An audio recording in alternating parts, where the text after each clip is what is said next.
Well, hello internets, here we are. It's been a few days once again, or well, a couple of weeks anyway, since my last vlog. Seems to be the way it is. Seems to be the cycle. Well, here we go with another one, and welcome to our vlog.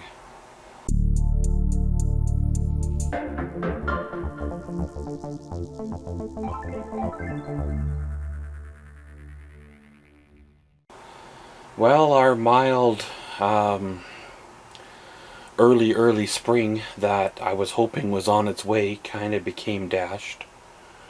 We're currently going through another cold snap with -30 temperatures. I have so many hopes and ideas that I want to get going this summer, this spring as well, that I need an early start this spring to make sure they happen.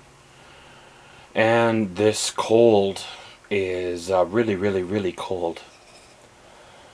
I'm sure I've mentioned it before in the past vlogs and such, especially going on this winter, but this cold feels cold, and I don't know if it's really cold or if it's just me.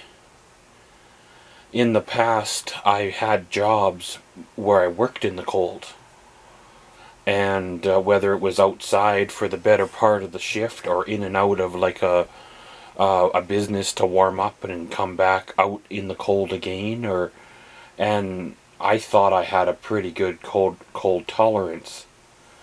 Now, maybe being indoors for the last few years, maybe I've lost that cold tolerance, and that's why the cold feels the way it does.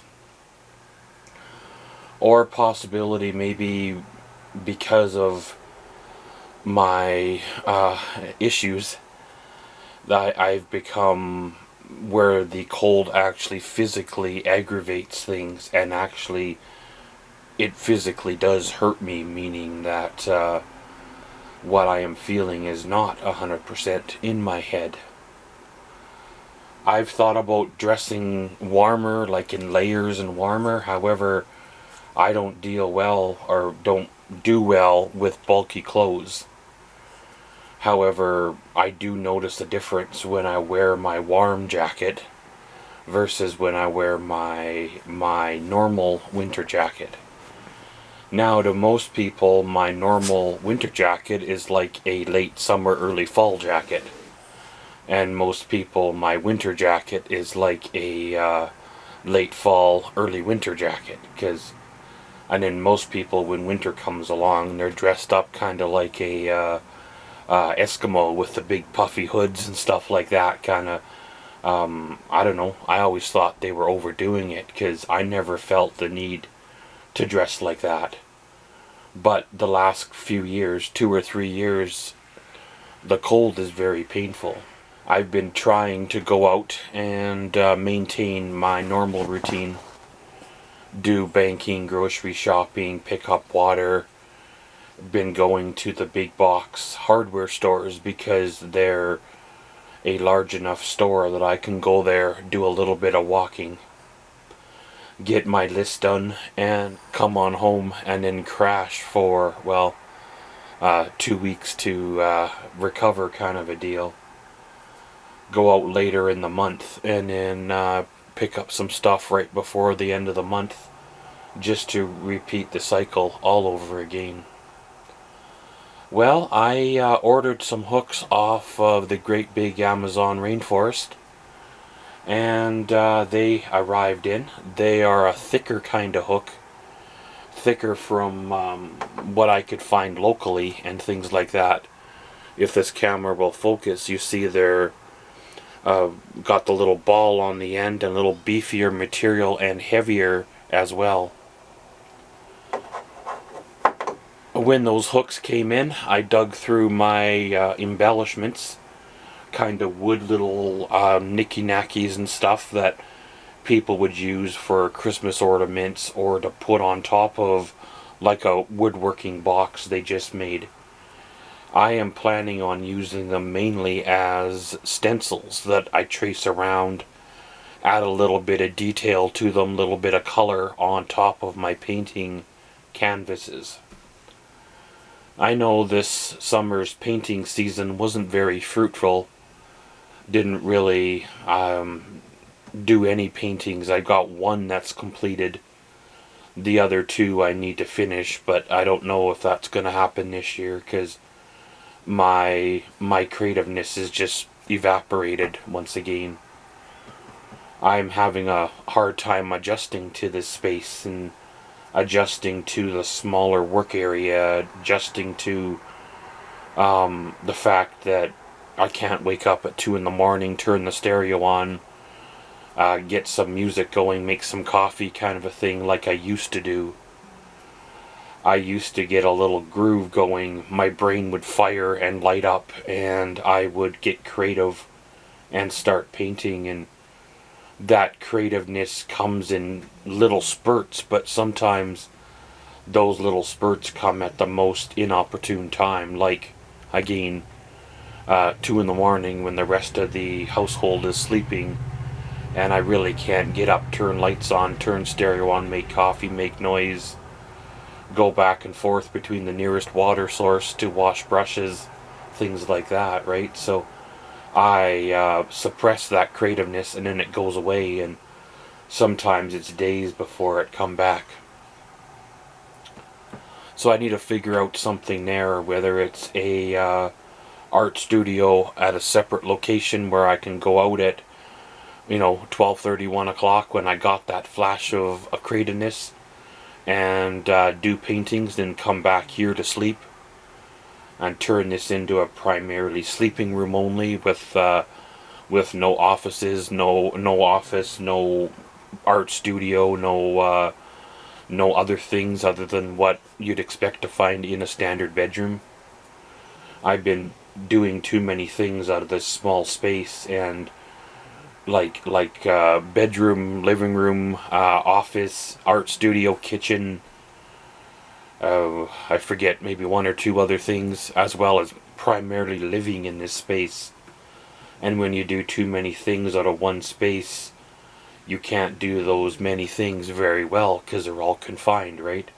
I'm wondering if that's some of my problems. Maybe my brain is just too cluttered with everything that I got going on in there for this this summer and the next couple of years, hoping that it all pays off, so it makes the sacrifice of my apartment and everything that I've worked for all those years worth it, because I give up a whole lot to be in these little four walls this winter, which is definitely not a super positive move.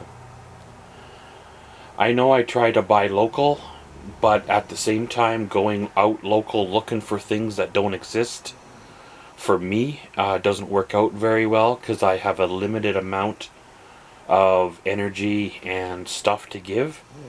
I have tried to buy things local, however, it's like they don't carry things that they used to anymore.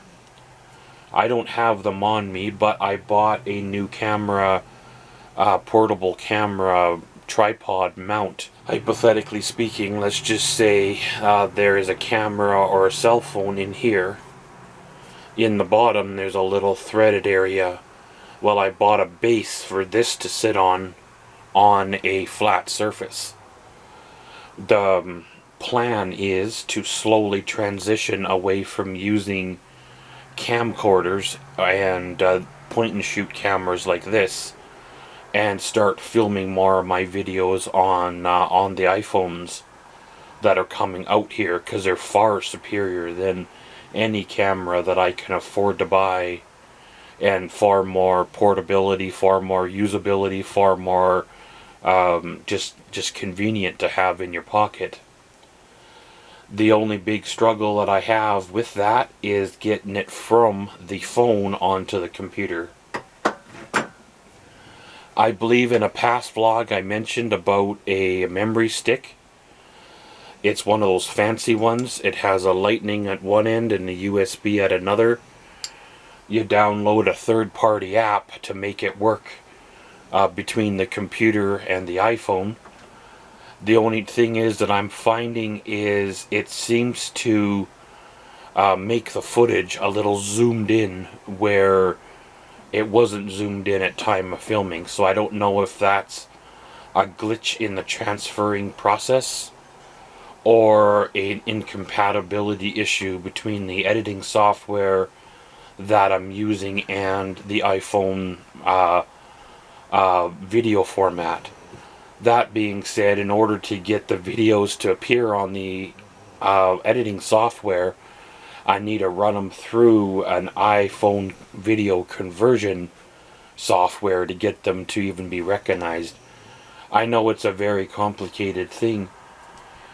In the future, I will be needing a new laptop or a new computer eventually. The laptop I have is a good laptop, travel laptop, and I don't want to replace it just yet.